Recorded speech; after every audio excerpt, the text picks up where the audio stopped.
The religious leaders had had enough of Jesus. They were now looking for a way to get rid of him. Judas, one of Jesus' closest disciples, had let his heart become hard. He turned on Jesus and went to the chief priests and the guards. Together, they came up with a plan. They would give him 30 pieces of silver, and in exchange, he would hand Jesus over to them. They would do it when nobody was around to see them.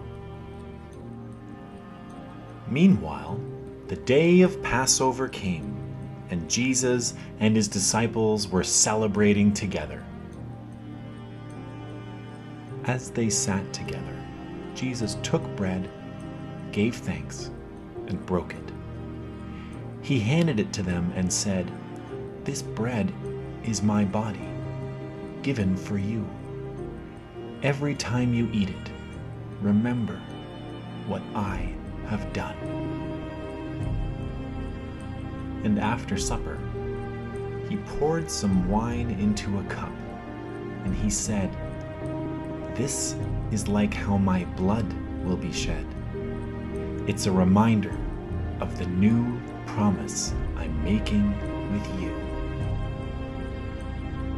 Jesus was showing them how much he loved the world. "And you must love each other as I have loved you now," he said. When their feast was done, Jesus and his disciples went up to the Mount of Olives to pray. Jesus went off by himself. Jesus knew everything that was about to happen. He was about to be arrested and killed, even though he had done nothing wrong. But this was why he had come to earth, to take the consequence of sin instead of us. And all of this was overwhelming him. He prayed to God, "If there is another way to do this, I would choose that instead. But I trust you, Father. It's not about what I want, but about what you know needs to be done." Jesus returned to his disciples and found them asleep.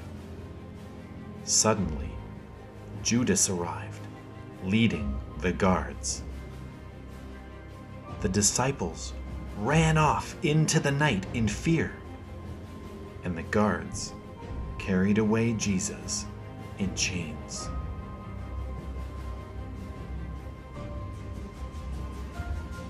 In the dark of the night, when no one could stop them, they made up lies about Jesus, beat him up, and decided to kill him.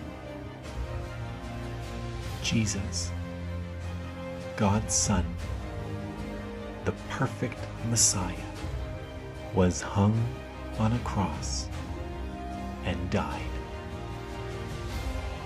His disciples and family took his body and laid it in a tomb. The tomb was sealed with a giant stone, and the day was done.